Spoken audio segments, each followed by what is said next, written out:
Does God exist? Or is the material universe all that is, or ever was, or ever will be? One approach to answering this question is the cosmological argument. It goes like this: whatever begins to exist has a cause. The universe began to exist, therefore, the universe has a cause. Is the first premise true?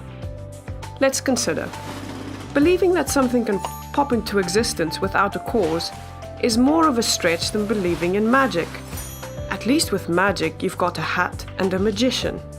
And if something can come into being from nothing, then why don't we see this happening all the time?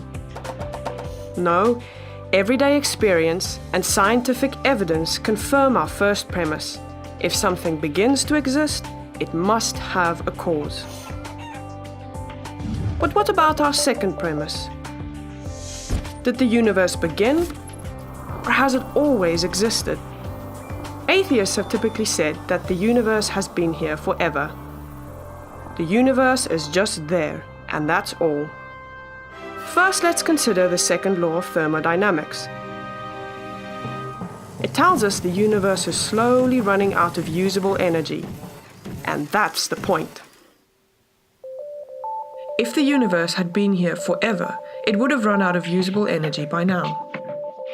The second law points us to a universe that has a definite beginning.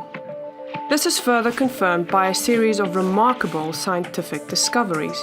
In 1915, Albert Einstein presented his general theory of relativity. This allowed us, for the first time, to talk meaningfully about the past history of the universe. Next, Alexander Friedmann and George Lemaitre, each working with Einstein's equations, predicted that the universe is expanding. Then in 1929, Edwin Hubble measured the red shift in light from distant galaxies.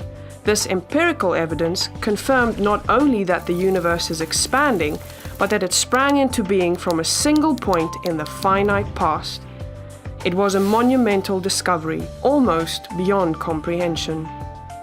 However, not everyone is fond of a finite universe, so it wasn't long before alternative models popped into existence. But one by one, these models failed to stand the test of time.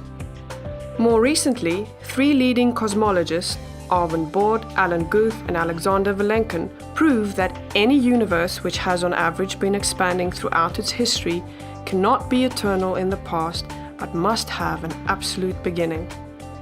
This even applies to the multiverse, if there is such a thing. This means that scientists can no longer hide behind a past eternal universe. There is no escape. They have to face the problem of a cosmic beginning.